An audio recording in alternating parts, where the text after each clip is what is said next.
So am I wasting my money renting? Should I keep renting and secure myself financially? Or should I just go ahead and get into a 30-year commitment to buy a house or an apartment and get this incredible mortgage rates of 2.3% now? This and many other questions will be answered in this video.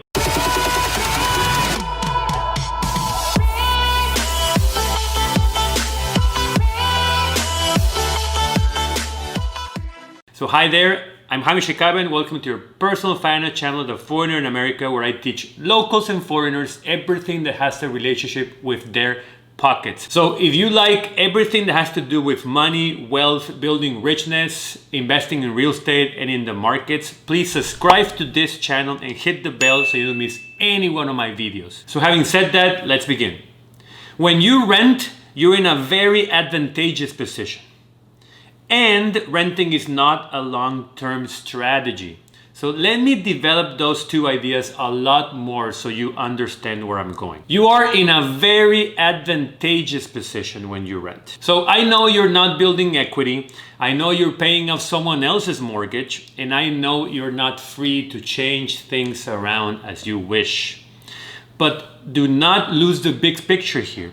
Those are tiny details. When you rent, you can live in a small room or in a one-bedroom or in a studio for cheap and pay the least amount of money.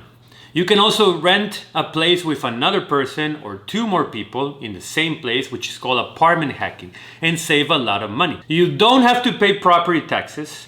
Your maintenance is a joke. And your renter's insurance is also a joke. And the property taxes here in Texas, for example, is between 2.3 and 3% of the property price every year. That's outrageous. And if you rent a house, you have a lot more freedom than if you rent an apartment.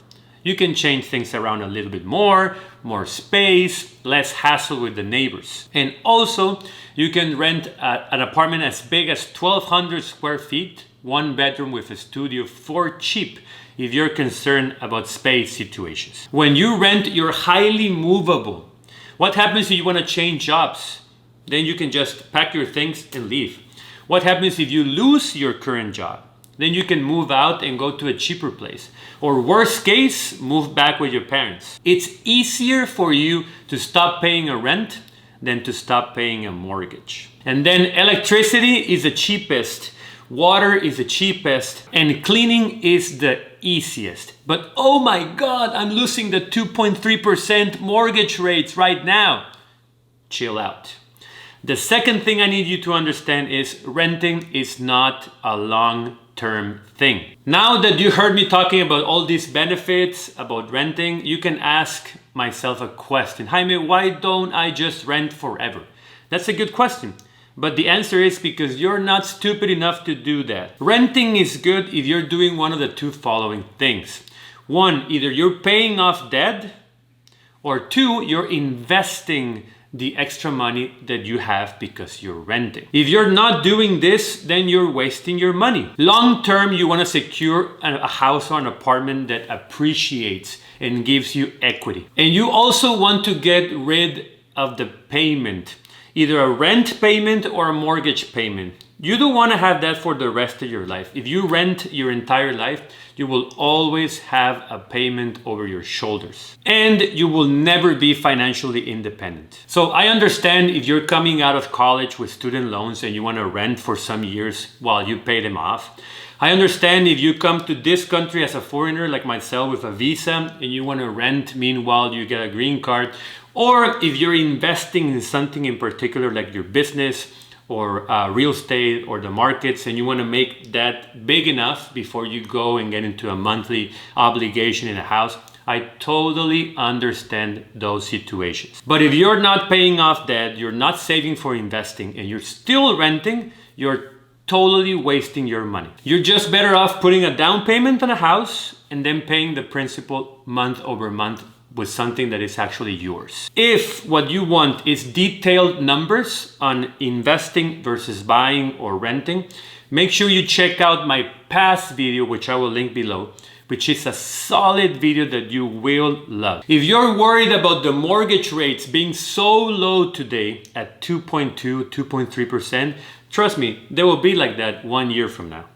And even if they go up 1%, which is a lot, from 2.3 to 3.3, you're only gonna pay $53.16 per month more for every $100,000 loan for 30 years. So that's practically nothing. It's a lot more important that you sit down and understand if you're able to get into a 30-year commitment.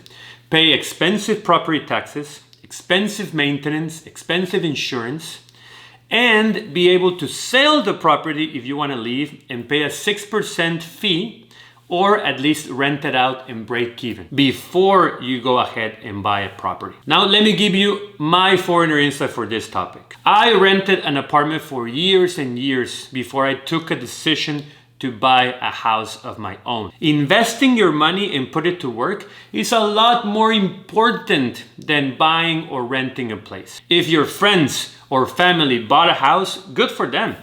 But if they're putting pressure on you to do it, ask yourself a question. Are they millionaires?